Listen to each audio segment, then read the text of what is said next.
Incoming. Hey guys, welcome to the channel and to this new episode of New Kits on the Block. And today I have a lot of kits on the bench, so let's not waste more time and start looking at the kits. So let's start with this 172 scale MENG aircraft. This is the Mansyu Ki98. The box art says fighter, but it was actually sorry, ground attack aircraft, and I think it's a really cool design with a pusher prop and twin boom tail. And yeah, let's have a look. So this is a quite simple kit with very few parts. So I think this will be a sort of intermediate build, but the details are really nice. So I think the panel line looks actually very good for the scale. So I think this will be a really nice build. Yeah, instruction seems pretty straightforward as well, and decals. Yeah, so this will probably be something that I build sort of in between bigger builds. So next up is this Rufe from Haswgawa. It's a 148 scale kit, and this is a model I have wanted to build for a long time. I'm very eager to try to do a sort of sea diorama, water diorama with an aircraft. So that's the reason why I bought this kit. And the kit itself, it is basically a very nice looking Zero with the floats, and you can see that there are some really nice details.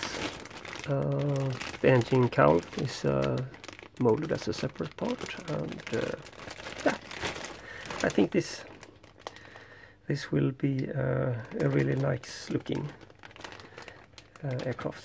Oh, look at that side panel. It's almost like that I want to do an inbox review of this kit, because it is really nice. I think about that. Maybe I will do it. So let's continue our journey in World War II aircrafts, and this is the 132 scale Hurricane from Fly. And this kit was a prize in the non-ISM Bomber SIG that was hosted on International Scale Modeler, and I won the second prize in that competition. And so this is actually my first 132 scale kit. I normally build 172 scale, but and occasionally 148, but 132, that's new for me. Okay, so just a quick look into the box here. So this is a short run kit with some part molded in plastic and some parts are resin. And I also received this a Yahoo instrument panel, which is awesome. This looks absolutely fantastic. So and I have also invested in some turned brass gun barrels for the kit from Master. And so yeah, I will probably not build this very soon. I think if I want to go into 132 scale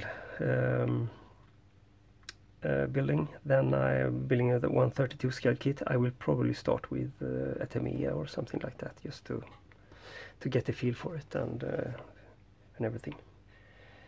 Because to be honest, this kit scares me a little bit. I'm sure that it's gonna build, if you have the skills, I'm sure that this will build up as a very nice Hurricane. But I think for the first time off in 132 scale, I think it's better to start with the Tamiya, to be honest. Okay. So let's move over to the Russian segment here, or section in this episode. Okay, so this is the 172 scale MiG-21MF from Eduard, and this is a really nice kit.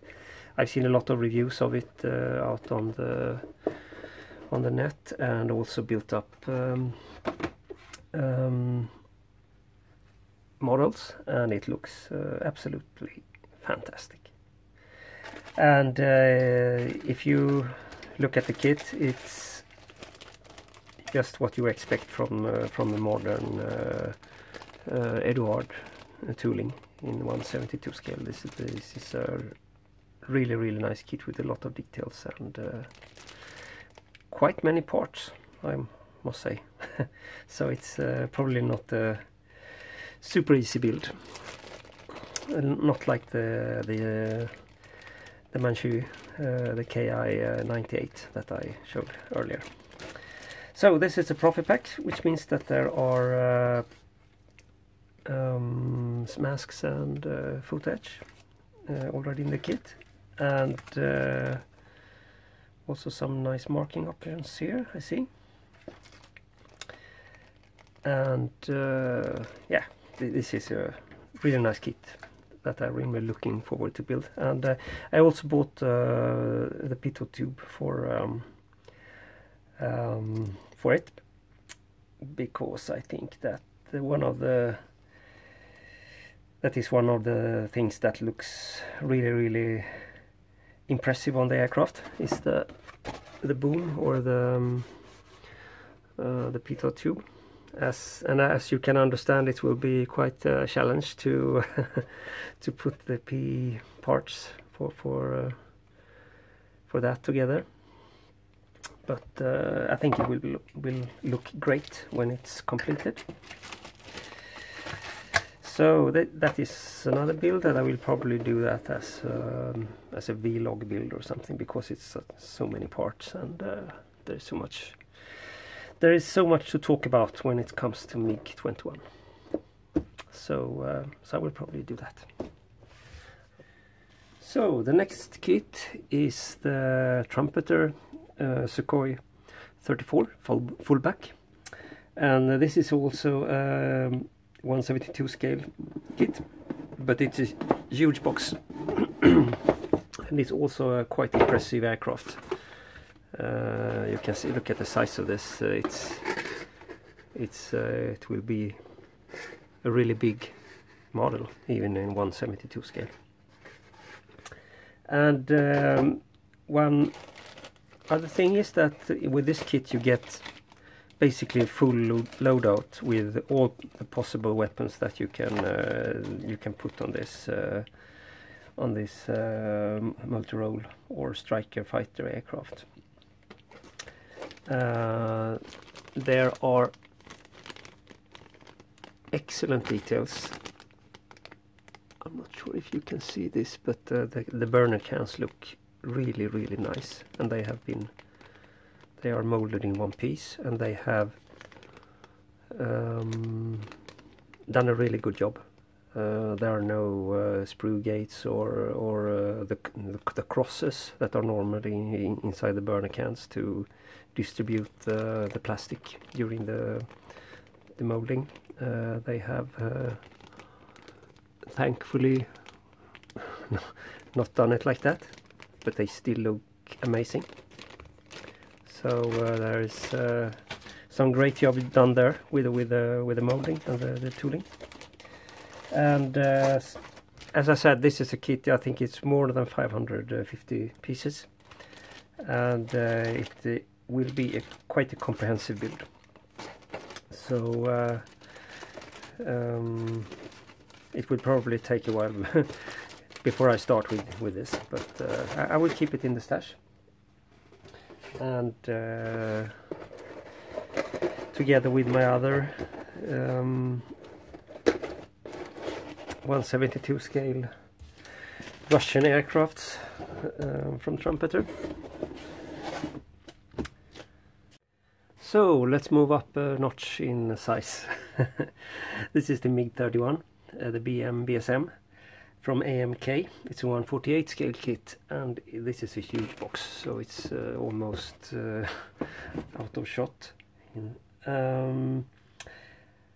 I decided to buy this kit a while ago. It's been on my wish list for a very long time, and I thought that the only thing that will happen is that it will become harder and harder to get hold of, and the prices will go up. So I decided just to buy it and then put it in my stash. I have no plans to build this in the near future, but I know that this is a kit that I really wanted, and I always wanted to build, basically since it came out on the market.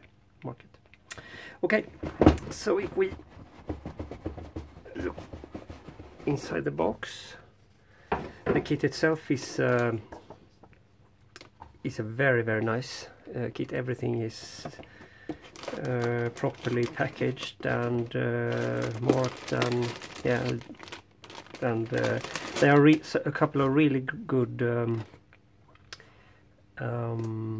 reviews of this kit, so I will not go through everything, but trust me, it's a great looking kit. I also decided to buy the metal landing gear and pitot tube for this kit, so I have that. I have more or less decided to also buy the Behemoth decal sheet to get the stencils and stuff. I know that the Behemoth decals are very good, so and the stencils and all the markings that you get with it is absolutely fantastic. So I think I will invest in that too. Apart from that, I'm not sure that I actually need any more aftermarket. I know there is a detail set from AMK also, and if I have the opportunity to get my hands on one of those, I might buy them, but I have not seen them on the market for quite a while. So, but if they show up, I might buy them. As I said, this is a long-term project, so I will not begin this in quite some time, I think. So this is something a little bit different. It's a Revell Star Trek Voyager, and I am a big fan of Star Trek and the Voyager series, so I wanted to build a U.S.S. Voyager model. The kit itself it's not super fantastic. It's quite big, but the details are, yeah, not super amazing. But I think with some work I can make it look good.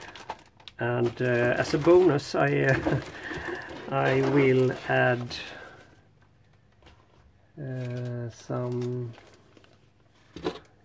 stuff in it. I will add LED ring, a multicolor LED ring in this center section here, and I will also add speakers, and this is a soundboard where I can put basically put sound files that I will play back when when certain things happen.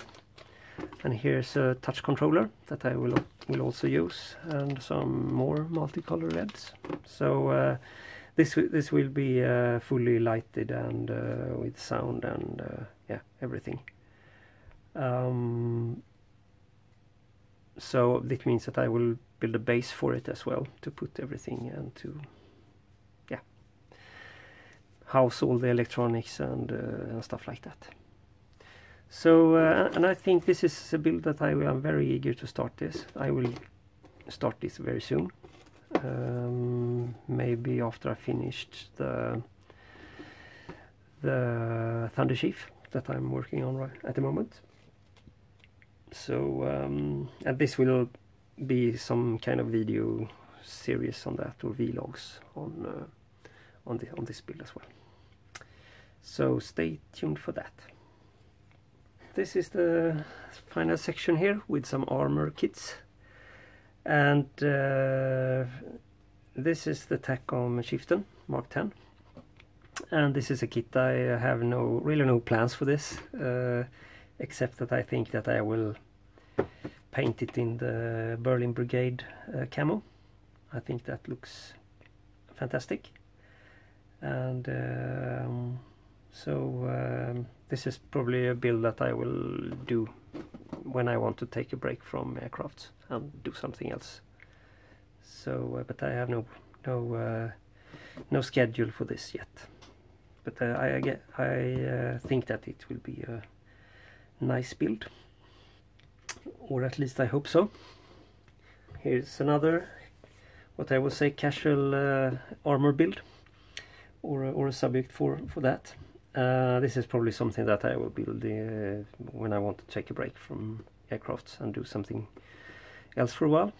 I have bought, as an aftermarket, I bought the metal barrel, the 122mm gun, and I think that I will also buy the PE set. There are two PE sets for this, one detailing set and one for basically for the fenders and the side skirts.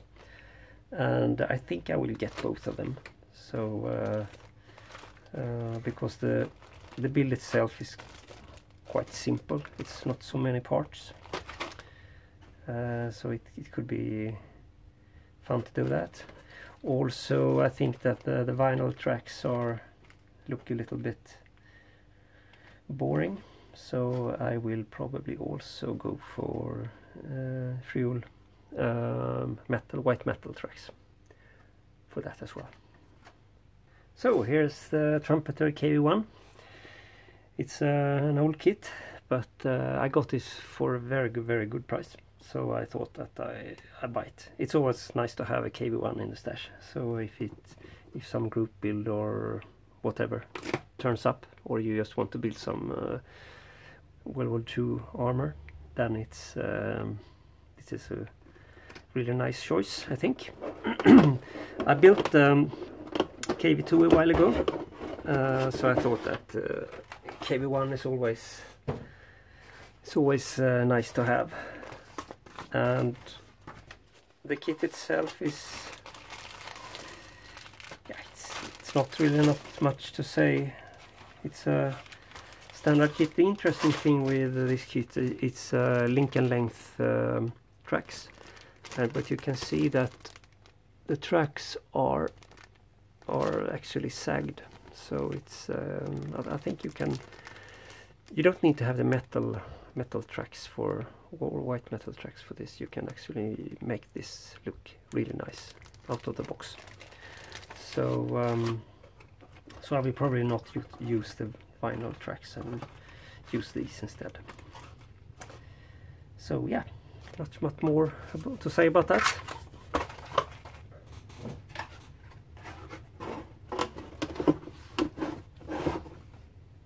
The final entry is the Trumpeter 135 scale Strv 103B,